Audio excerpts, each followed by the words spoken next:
Nós estamos estudando já, e esta é a terceira semana, sobre os lemas da reforma, que são especialmente 5. E nós falamos sobre a sola escritura, ou somente a escritura. Nós falamos sobre o sola gratia, que é somente pela graça. E hoje nós vamos falar sobre o sola fide, que significa justificação somente pela fé em Cristo Jesus. E estes lemas da reforma foram não só importantes lá no século XVI, quando a reforma protestante aconteceu, mas eles continuam sendo os nossos lemas até hoje e continuam sendo importantes para a nossa vida, e a consideração deles é o assunto desta noite. O texto nosso é esse texto de Romanos, capítulo 3, de 21 a 24, e alguns textos que eu ainda quero ler com vocês. Mas voltando ao ambiente, especialmente o ambiente da reforma, voltando a esta época e ao assunto pertinente daquele momento, a reforma protestante, ela pode ser definida como uma reforma que foi causada por duas razões. Uma razão que é chamada de razão formal e outra razão que é chamada de razão material. Quais são essas razões, causas da reforma protestante? A razão formal é o assunto sobre o qual a reforma se estabeleceu. E o assunto era: aonde se assenta a autoridade final que deve reger a consciência cristã, a consciência de alguém que crê em Deus? De onde vem a autoridade última e final sobre a consciência de um crente? E nós já vimos a resposta da reforma sobre este assunto, sobre esta causa, que é a causa formal. A razão ou a resposta para esta causa, a esta pergunta, foi dada quando nós estudamos sola escritura. Quem tem a autoridade máxima sobre a consciência do homem, sobre a consciência cristã, sobre a consciência do povo de Deus, é a escritura. Todo e qualquer assunto recebe a palavra última e determinante sobre ele da própria Escritura Sagrada. Não é a palavra do pastor, não é a palavra do bispo, do padre, da igreja, ou de qualquer um destes clérigos ou de qualquer outra pessoa. A palavra final sobre qualquer assunto da nossa vida e da nossa fé é dada pela Escritura, porque a Escritura é toda inspirada por Deus, foi feita registrar como revelação santa do nosso Deus, e esta revelação continua sendo de validade total para a nossa vida, e não há nenhuma outra revelação autorizada por Deus fora das Escrituras. Nem a palavra do pastor é infalível, nem a palavra da igreja é infalível, nem a palavra do Papa é infalível, e de nenhuma autoridade que julgue para si ser autoridade eclesiástica, autoridade religiosa, nenhuma delas tem autoridade à parte das Escrituras. As Escrituras têm autoridade final. Um pastor ou um pregador, um professor de escola dominical ou um evangelista, a autoridade dele é a autoridade emprestada das Escrituras. Se ele prega as Escrituras, a autoridade que ele tem é a autoridade da Bíblia e não dele mesmo. E nós estudamos sobre isso. Sobre a razão ou a causa material, ou seja, qual que era a doutrina que estava sendo deturpada e distorcida no século XVI, quando a reforma aconteceu. Dentro destes lemas da reforma, estes lemas todos, eles vão orbitar em torno de um tema central. E o assunto central, cuja a autoridade não estava sendo dada às Escrituras, mas estavam dando ouvidos a outro que não tinha autoridade, que não era a Escritura, era sobre o assunto da salvação, especialmente da justificação pela fé, que é a resposta de como homens injustos podem comparecer diante de um Deus justo e encarar o seu tribunal. Eles precisam ser justificados de alguma maneira. E os reformadores, eles resgataram, foram buscar na Escritura a resposta e a saída para essa questão da justificação. E então eles encontraram nas Escrituras a resposta definitiva e final da palavra de Deus, que o homem só pode ser justificado diante de um Deus justo pela fé em Cristo Jesus. Por isso este lema da reforma que nós estamos vendo hoje, esse terceiro lema, sola fide, ou somente a fé, a justificação do homem diante de Deus, do homem injusto diante de um Deus justo, só é possível pela fé em Cristo Jesus. Qual era o erro cometido na igreja na época e cometido até hoje por muitas igrejas? Não só a igreja romana, mas muitas igrejas evangélicas do mundo e muitos cristãos dentro de todo tipo de igreja evangélica, seja aquelas históricas mais conservadoras, sejam as pentecostais, as neopentecostais, sejam estas igrejas de qualquer origem. O erro continua acontecendo. O erro daquela época não é que a igreja romana ou qualquer uma dessas igrejas dos nossos dias não creia que a salvação é pela graça, não creia que a salvação é pela fé, não creia que a salvação é por Cristo. O problema é que tanto no século XVI como ainda hoje, as igrejas ou os religiosos queriam associar não apenas a graça, a fé e Cristo e as Escrituras, mas eles queriam juntar a salvação e dizer que a salvação não era pela graça somente, mas era através da graça somada às nossas ou os nossos méritos. A fé somada às obras que nós realizamos. E Cristo juntamente comigo. Então, todas essas igrejas, tanto na época da Reforma como até hoje, muitas igrejas e muitos crentes acreditavam que a salvação se dava da seguinte maneira: você tinha fé naquilo que Cristo fez e ajuntava o que Cristo fez com aquilo que você está fazendo. E então você acreditava que você era salvo pela graça de Deus, mas não só a graça de Deus junto com alguns méritos que você tem. E então você faz uma soma, e alguns somam 50% meu e 50% de Deus, ou 80% de Deus e 20% meu, mas sempre acrescentando a obra exclusiva de Deus, alguma obra humana. Buscando no homem razões para a sua salvação, tentando encontrar no homem algum tipo de justiça, algum tipo de mérito, alguma coisa que faça desse homem alguém que possa receber de Deus um favor, que possa receber de Deus a justificação. E então os reformadores, eles pregaram sobre esse assunto e eles estabeleceram, com base nas Escrituras, a resposta definitiva para esse assunto. Eles disseram: não é a graça mais o mérito, não é a fé mais alguma obra, não é Cristo juntamente comigo. A obra da redenção e da justificação, da salvação do homem, é uma obra exclusiva de Cristo Jesus. Ela é recebida através da fé, que também é um dom de Deus, não é nossa. E então nós experimentamos a salvação de forma graciosa, sem nenhum tipo de mérito nosso, porque nós realmente não os temos. E então quando estas solas são colocadas na frente dessas palavras, sola Escritura, sola gratia, sola fide, solus Christus e soli Deo glória, esta palavra solo é a mesma palavra que se usa quando alguém vai cantar sozinho. Ele vai fazer um solo, ou quando alguém vai fazer um primeiro voo, e você diz que a pessoa vai fazer um voo solo, no caso de um piloto. Ou seja, é aquilo somente. E então estes lemas da Reforma ressaltavam que esta obra da redenção era uma obra somente de Deus, não tem homem nisso. E obviamente que na época, quando eles deram essas respostas, a maioria dos religiosos não gostaram, como não gostariam hoje, como não gostam hoje.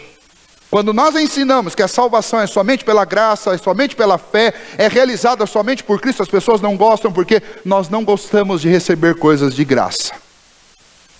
A gente até gosta de receber presente, mas normalmente quando a gente recebe um presente, imediatamente a gente já quer saber qual é a data do aniversário de quem deu, para a gente dar um igual ou melhor, porque a gente tem a mania de dizer assim: eu não gosto de ficar devendo favor a ninguém.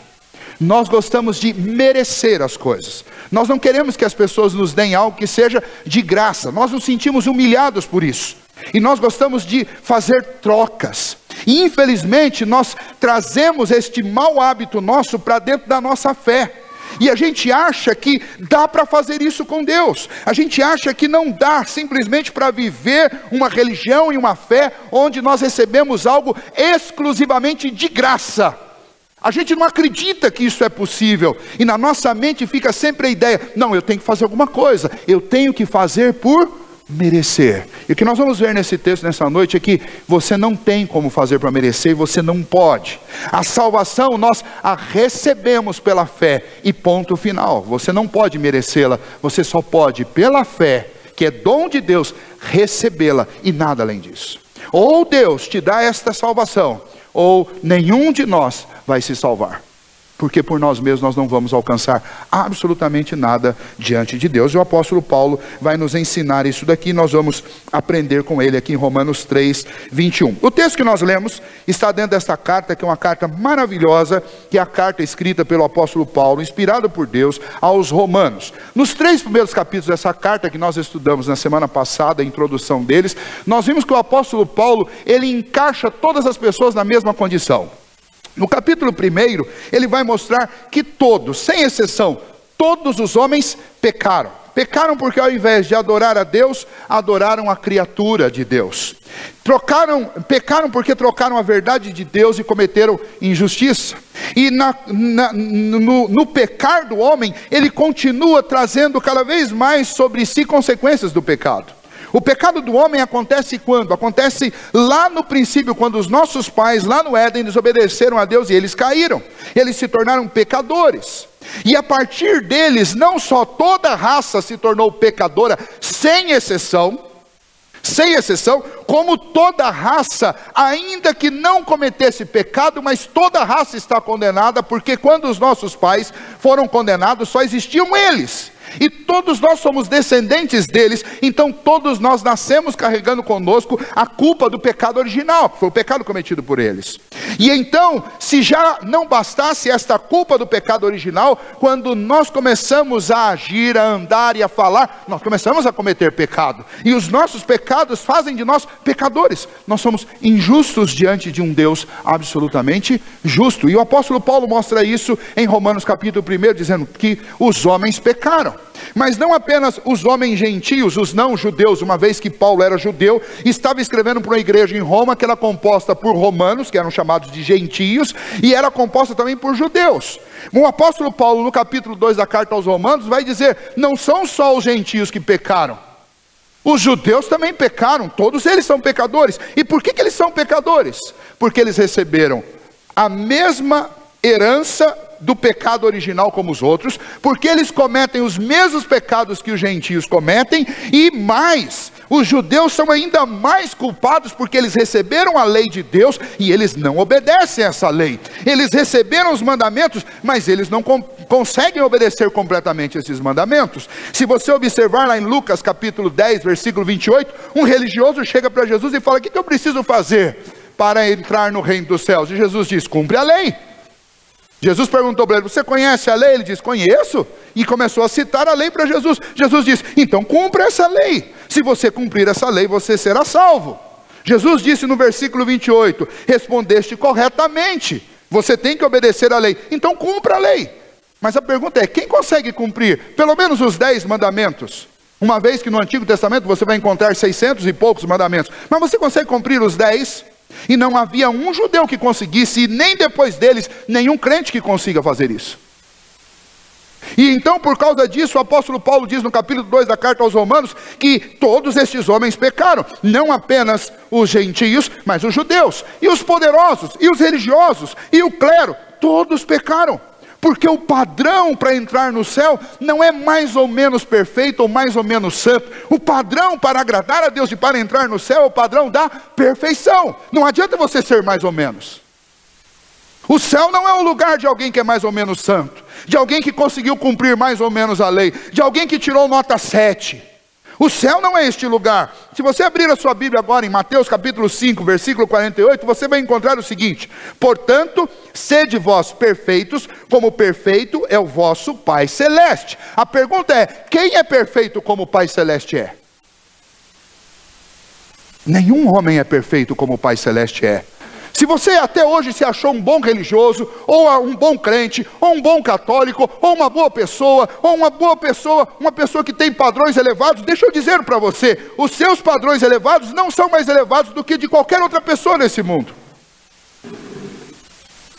Nós somos todos pecadores. Deus, olhando do céu para a terra, Ele não viu um justo sequer. E não foi porque Ele olhou quando você não tinha nascido. Foi porque Deus simplesmente encerrou toda essa raça numa condição de pecado e numa condição de injustiça e de condenação.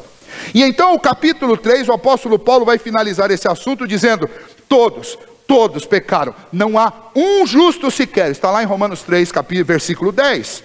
Todos pecaram e todos estão destituídos da glória de Deus. Romanos 3, 23. E então a pergunta é: como podemos voltar ao nosso estado de justiça diante de Deus? A pergunta é muito simples. É aquela pergunta que você tem se feito no coração desde o dia em que você nasceu. Como é que eu vou enfrentar Deus no dia em que eu for colocado face a face a Ele? No dia em que eu chegar naquele tribunal, no último e terrível dia do Senhor, o que eu vou dizer para Deus? Como um homem pecador como eu vai sobreviver a um juízo de um Deus absolutamente justo? E a resposta desta pergunta está exatamente nesse texto, e está exatamente neste lema da reforma: somente pela fé, justificado somente pela fé em Cristo Jesus. É a única maneira de você passar pelo tribunal de Deus. Por isso o apóstolo Paulo, então, a partir do versículo 21, ele vai mostrar, e nós vamos aprender com ele através de algumas perguntas que nós vamos fazer a este texto e ao apóstolo Paulo, para entender por que nós somos justificados somente pela fé. A primeira pergunta é a seguinte: o que é essa justiça de Deus? O que é a justiça de Deus, inclusive citada pelo apóstolo Paulo aqui no versículo 21? O que é essa justiça de Deus que nós precisamos desesperadamente alcançar? Veja o versículo 1. Mas agora, sem lei, se manifestou a justiça de Deus, testemunhada pela lei e pelos profetas. O que é essa justiça de Deus? A resposta é a seguinte: a justiça de Deus é a maneira pela qual Deus, um Deus absolutamente justo, considera como justos pessoas que são pecadoras, injustas como nós, desobedientes, e Deus as oferece e lhes aceita, oferece salvação e lhes aceita na sua família e lhes concede vida eterna. O que é a justiça de Deus? A justiça de Deus é o ato de Deus pegar homens injustos e Deus recebê-los, apesar de suas injustiças, e abençoá-los com a salvação do juízo e conceder-lhes a vida eterna. Isso é a justiça de Deus. Essa é a resposta que o texto nos oferece. Este Deus justo, por ser justo, ele tem que tratar pessoas de acordo com o que elas merecem. Se são pessoas que fazem coisas boas, ele teria que dar coisas boas. Mas se são pessoas como nós, que são pecadoras e fazem coisas más, elas devem então receber o castigo. Mas quando o apóstolo Paulo fala que agora sem lei se manifestou a justiça de Deus, o que ele está falando? Ele está falando que esse Deus absolutamente justo, ele arrumou um jeito, ele trouxe para nós uma saída, que não é uma saída onde ele se trai na sua justiça e nos seus atributos de santidade, mas ao mesmo tempo é uma saída que ele promove para salvar gente pecadora como nós. Deus não pode arrumar uma saída de forma que ele se torne injusto. A Bíblia diz que Deus pode todas as coisas, ele é onipotente, mas tem uma coisa que Deus não pode: Deus não pode ir contra a sua própria natureza. Se ele é santo, ele não pode fazer alguma coisa que não seja santa. Se ele é justo, e nós sabemos que ele não pode fazer uma coisa que vá contra a sua justiça. Por isso Deus não podia simplesmente chegar e falar assim: olha, vocês fizeram um monte de bobagem, mas vamos esquecer isso, deixa para lá. Deus não podia fazer isso. Mas então como é que Deus vai me oferecer a sua justiça, se o que eu mereço dessa justiça é castigo? Deus vai oferecer a sua justiça a nós pecadores com uma ideia extremamente radical. A ideia de Deus, sabe o que é? A ideia de Deus é pegar a minha culpa, a culpa pelos meus pecados, as minhas injustiças, e ele lança essas injustiças sobre o seu filho. E ele pega a justiça do seu filho, a retidão, a santidade do seu filho, e ele lança sobre a minha conta, sobre o meu nome, sobre os meus ombros, de tal maneira que a minha culpa passa a ser do Filho de Deus, e a justiça dele passa a ser minha. Essa é a justiça de Deus que nós recebemos pela fé. É a justiça que não é nossa, mas é do Filho de Deus, colocada sobre nós para a nossa redenção. Veja que ideia radical, isso só poderia ter vindo de Deus, não pode vir de nenhum outro lugar. Você conhece algum juiz que decide pagar a pena dos seus condenados? Isso não existe em lugar nenhum, isso só existe no céu, porque o nosso Deus, sendo justo e não podendo trair a sua justiça, Ele decide ser o pagador, ao mesmo tempo que Ele é o juiz. E então, Ele consegue ajuntar essas duas coisas, Ele consegue ser um Deus de graça e misericórdia, pagando a conta, para que Ele também continue a ser um Deus justo. E a resposta é: o que é a justiça de Deus? A justiça de Deus é esse meio radical que Deus arrumou para me salvar. É um meio radical que Deus conseguiu para, de uma maneira justa, tirar de sobre mim a minha culpa e colocar sobre mim a justiça que não é minha, porque eu não fiz por merecer, porque eu não fui justo, mas a justiça que é do seu Filho, que nunca errou. Esse método é completamente oposto aos métodos humanos, porque nos métodos humanos nós fazemos assim: se fulano merece isso, é isso que ele vai ter. Se for coisa ruim, a gente é generoso. Quem merece coisa ruim, a gente ainda dá um pouquinho mais. E quem merece alguma coisa boa, a gente dá um pouquinho menos. Infelizmente, esses são os métodos humanos. Mas isso não funciona com Deus, porque diante de Deus, nenhum de nós tem alguma coisa boa para oferecer. E eu sei que isso é humilhante, isso dói, porque a gente acredita que a gente é bom em alguma coisa.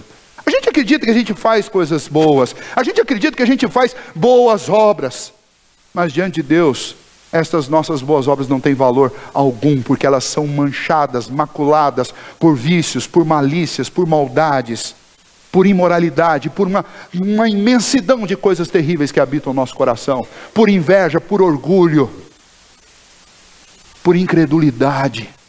E então isso não tem valor. E então, quando o Senhor nos propõe uma salvação mediante a justiça dEle, que é manifestada a nós através de uma doação que Ele faz da justiça do seu Filho, nós temos a tendência de rejeitar e nem acreditar nisso, porque nós nos conhecemos e sabemos que é impossível alguém fazer alguma coisa desse tipo nesse mundo.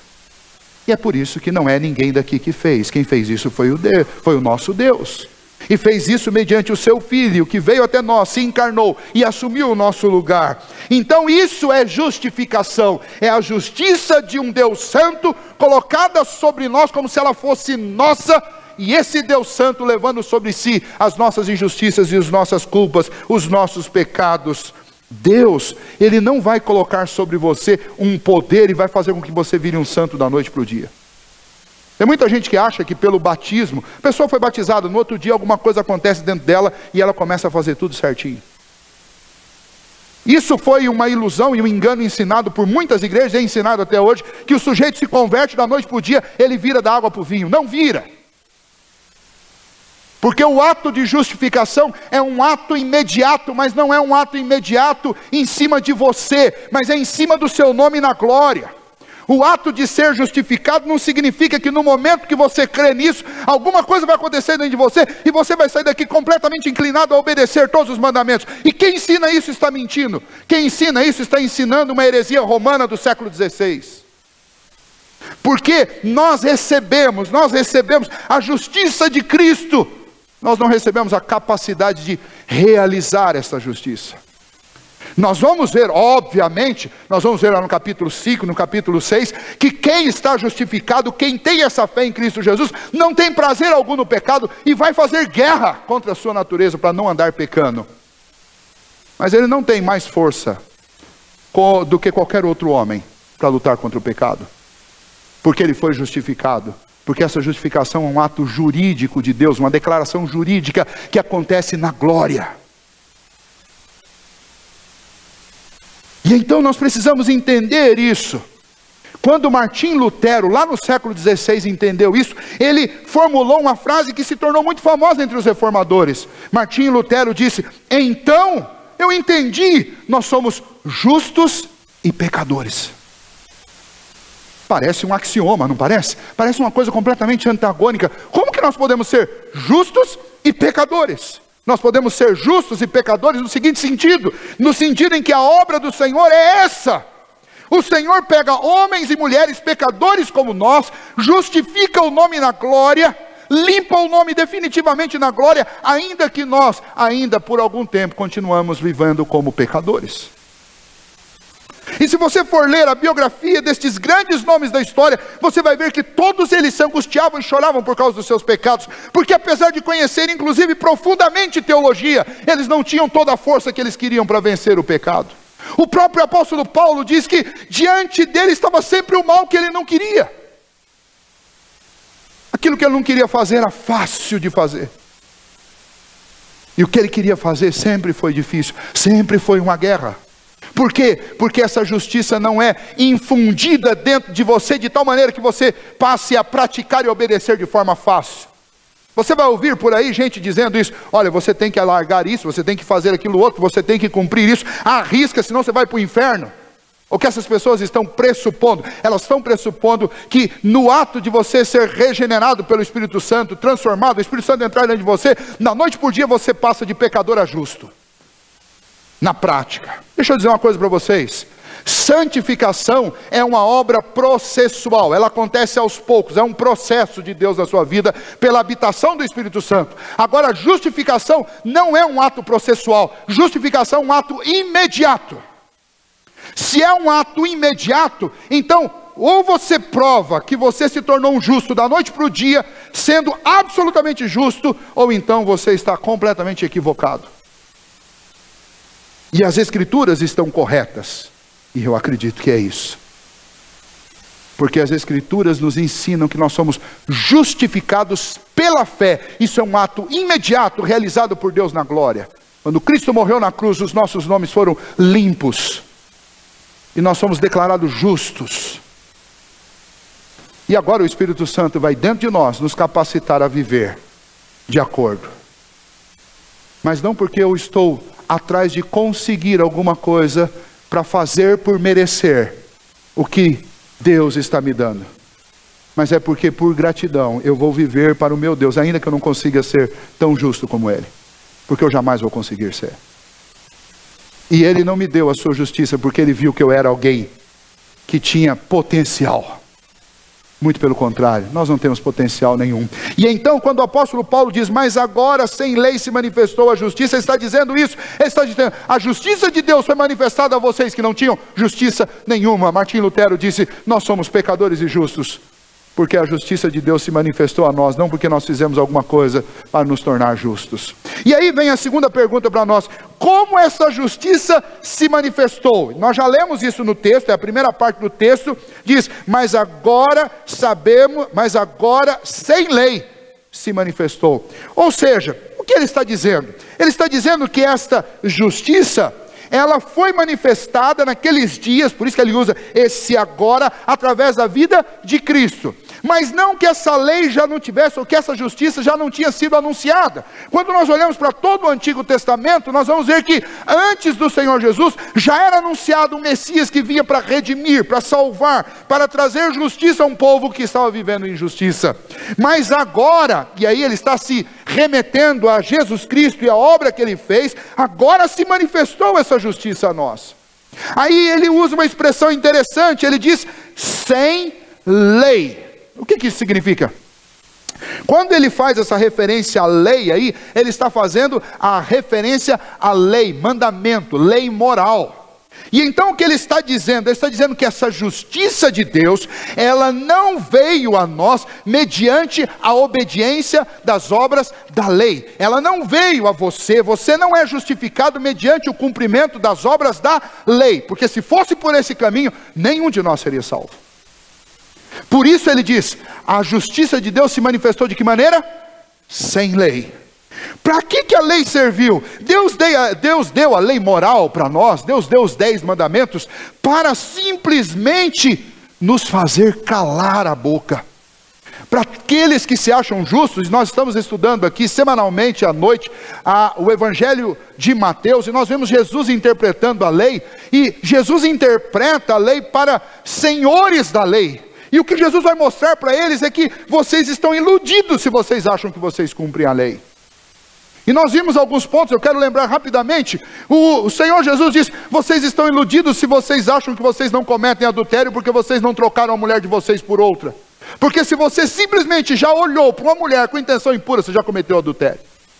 Então você está achando que você cumpriu a lei, mas você não tem cumprido a lei. É engano seu. é arrogância, é presunção, é orgulho do coração humano, é cegueira do pecado que faz com que eu acredite que eu estou cumprindo a lei. E Jesus não disse isso para ímpios, Jesus disse isso para religiosos. E nessa noite, quando nós lemos esse texto, o apóstolo Paulo está falando isso conosco, Cristo está falando conosco, o Espírito de Deus está falando conosco. Se você acha que você vai para o céu porque você cumpre alguma coisa, a palavra de Deus diz: a salvação se manifestou aos homens mediante a justiça de Deus, e não foi através da lei. Você não é salvo pela lei. Jesus Cristo obedeceu toda a lei, Ele é o Filho de Deus, e a salvação é mediante a fé, somente a fé em Cristo Jesus, no sacrifício dele, porque essa salvação é sem lei, sem méritos. A lei só serve para mostrar para você o quanto você é pecador e o quanto você precisa de Jesus.